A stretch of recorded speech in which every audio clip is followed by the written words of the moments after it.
할렐루야. 좋으신 하나님을 찬양합니다. 영광 감사 올려드립니다. 여러분 모두를 축복합니다.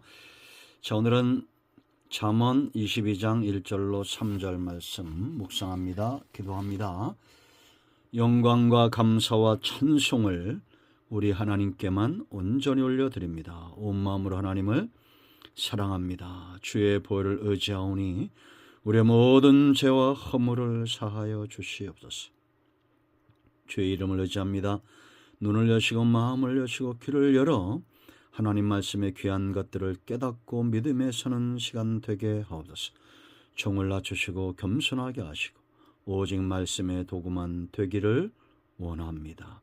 예수님의 이름으로 사모하며 기도합니다. 아멘. 자, 1절 봅니다. 많은 재물보다 명예를 택할 것이 은이나 금보다 은총을 더욱 택할 것이니라. 가난한 자와 부한 자가 함께 살거니와 그 모두를 지으신 이는 여호와시니라. 슬기로운 자는 재앙을 보면 숨어 피하여도 어리석은 자는 나가다가 해를 받느니라. 아멘. 오늘도 이 말씀은 저와 여러분 모두에게 응답이 됨을 확신합니다. 자, 선택이란 말을 생각해 보십시오. 선택이 참으로 중요하죠. 우리의 삶에서 선택은 굉장한 밀접한 관계가 있습니다. 친구를 선택하고 배우자를 선택하고 무엇보다도 영적이고 신앙적인 것, 이 복음적인 교회를 선택한다는 거 참으로 중요합니다.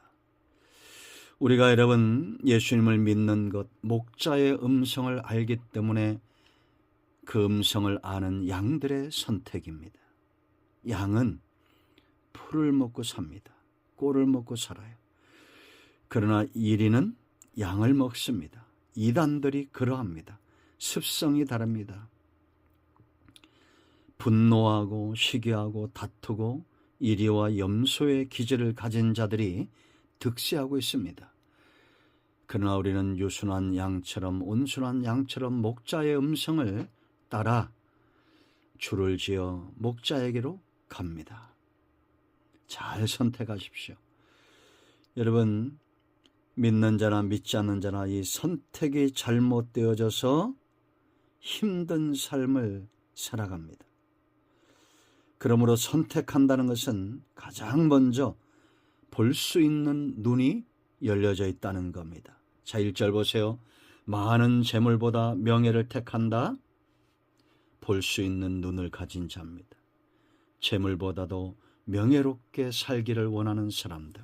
이들은 재물이나 돈의 욕심에 노예가 되지 않는 자들입니다. 요즘 우리나라 축구 선수 중에 손흥민 선수가 있죠. 굉장히 유명한 월드 클래스 레전드라고 부릅니다. 그런데 이 손흥민을 데려가기 위해서 사우디에서 연봉을 1,000억이 넘는 돈을 제시합니다. 그때 손흥민이 했던 말이 있습니다. 대한민국 대표팀 주장은 중국에 가지 않습니다. 사우디에 가지 않습니다.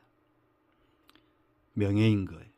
대한민국 대표팀에 대한 명예를 가진 선수가 돈에 팔릴 수 없다는 겁니다. 굉장하죠. 이런 신앙인들이 이 땅에 많이 일어나기를 기도합니다. 명예가 중요합니다. 성도의 삶도 마찬가지입니다. 우리는 성도란 이름으로 불려지는 명예로운 자들입니다. 목사님, 장로님, 권사님, 집사님, 성도, 크리스찬, 이 이름을 명예롭게, 영예롭게 생각하는 저와 여러분이 되어야겠습니다. 자, 두 번째, 은이나 금보다 은총을 더욱 택할 것이다 라고 말합니다. 명예가 이름이 아닌 하나님과 사람 앞에서 의롭다 인정함 받는 삶이라면 은총은 사람의 길을 보호하시고 구원하시는 하나님의 은혜입니다. 그러므로 이런 지혜로운 자들은 자기 자신을 보호하기 위해서 하나님 편에 항상 섭니다. 의로운 길을 걷고자 하는 거예요. 이런 사람들이 많이 일어나기를, 볼 수 있는 눈, 가치를 볼 수 있는 영적인 안목이 떠지는 저와 여러분 되기를 축원드립니다. 자, 두 번째, 만족한 삶의 선택입니다. 행복은 만족에 있어요. 축복, 형통인데 여기서 말하는 형통은 만족입니다. 2절 보세요. 가난한 자와 부한 자가 함께 살거니와 그 모두를 지으신 이는 여호와시니라.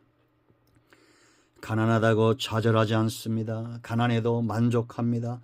부자라고 우리가 돈 많은 사람들을 매도하거나 하지 않습니다. 다 하나님이 지으신 자들입니다. 그러므로 여호와로 인하여 만족하고, 내가 어떤 환경, 어떤 형편에 있든지 하나님이 나에게 주신 은혜인 줄 알고 그 삶을 귀하게 여기는 것이 중요합니다. 여러분, 빌립보서 4장 12절 말씀 바울의 삶입니다. 나는 비천에 처할 줄도 알고 풍부에 처할 줄도 알아 모든 일 곧 배부름과 배고픔과 풍부와 궁핍에도 처할 줄 아는 일체의 비결을 배웠노라. 그 비결이 뭐라고 말합니까? 13절에 내게 능력 주시는 자 안에서 내가 모든 것을 할 수 있느니라. 가난하다고 해서 하나님의 능력이, 하나님이 그와 함께하지 않고, 부하다고 해서 하나님의 능력이 그와 함께하냐? 아닙니다.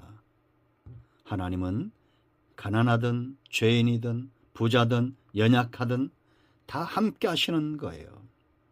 그 하나님만으로 만족한 저와 여러분이 되어야겠습니다. 빈부가 성공한 사람의 잣대가 되지 않는다. 얼마나 만족하냐라는 겁니다. 돈이 많아지면 근심도 많아집니다. 그러나 비록 가난하다 할지라도 하나님과 함께하면 평안한 겁니다. 부자도 마찬가지입니다. 돈의 노예가 되지 않습니다. 하나님과 그 말씀 진리 안에 자유함을 누립니다. 자, 세 번째, 선택이 얼마나 중요합니까? 지혜로운 자의 몫입니다. 3절 보세요. 슬기로운 자는 재앙을 보면 숨어 피하여도 어리석은 자는 나가다가 해를 받느니라. 종교개혁주일에 참 볼만한 드라마가 있었습니다. 오전엔 정광훈 일파가 가서 집회를 하고 오후에는 전국 기독교 연합회에서 나가서 하겠다라고. 아마 여러분들이 영상을 접할 때는 가부간의 결정이 난 상태일 겁니다. 다음 주에 이 말씀이 나가겠죠. 세상 사람들이 볼 때는 다 똑같은 겁니다. 여러분, 종교 개혁이란 것이 어떤 것일까요? 이번 주에 이 말씀이 나갑니다. 아마 주일 지나서 이 영상이 여러분들에게 전달되겠죠. 예레미야 5장 1절 말씀, 하나님 앞에서 공의를 구하고 진리를 구하는 한 사람, 그 한 사람이 바로 하나님 앞에 혁신된 사람, 개혁된 사람, 공의와 진리 가운데 서 있는 사람입니다. 지금 시대는 어떤 시대냐?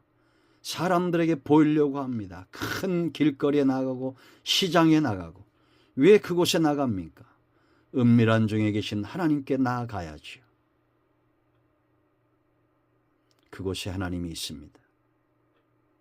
그곳에서 우리는 하나님을 만나야 됩니다.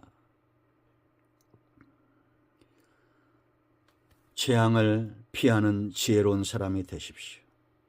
광화문에 가고 시청거리를 행진한다고 해서 하나님이 그곳에 있습니까? 아닙니다. 사람의 마음을 바꾸는 것은 영적인 것이기 때문에 교회마다 새벽마다 깨어 골방에 들어가 기도하면 이 나라 정치인들이 바로 서게 될 것입니다. 우리는 이곳에 있고 국회에도 정치인들 가운데도 하나님의 사람들이 얼마나 많습니까? 그들이 바른 소리를 내야겠죠. 빛과 소금이 되어야 됩니다. 공의와 진리를 구하는 자가 되어야 돼요. 장로님, 국회의원이 나는 보좌진 많이 필요 없습니다. 내가 발로 뛰겠습니다. 이 활동비가 너무 많습니다. 반납합니다. 이런 국회의원들이 많이 나와야 됩니다. 그렇지 않습니까? 뭐 때문에 보좌진이 10명, 15명 되고 이런 나라가 어디 있습니까? 목사님 아들들도 있다는 소리가 있어요. 그러면 그들이 왜 동성애를 찬성합니까? 차별금지법을 왜 찬성합니까? 반대해야지요. 우리는 우리가 있는 곳에서 골방에 들어가 사람을 움직이는 것이 아니라 하나님을 움직이는 사람들이 되어야겠습니다. 재앙이 있는 곳에 가지 마세요. 은혜가 있는 곳에 가세요.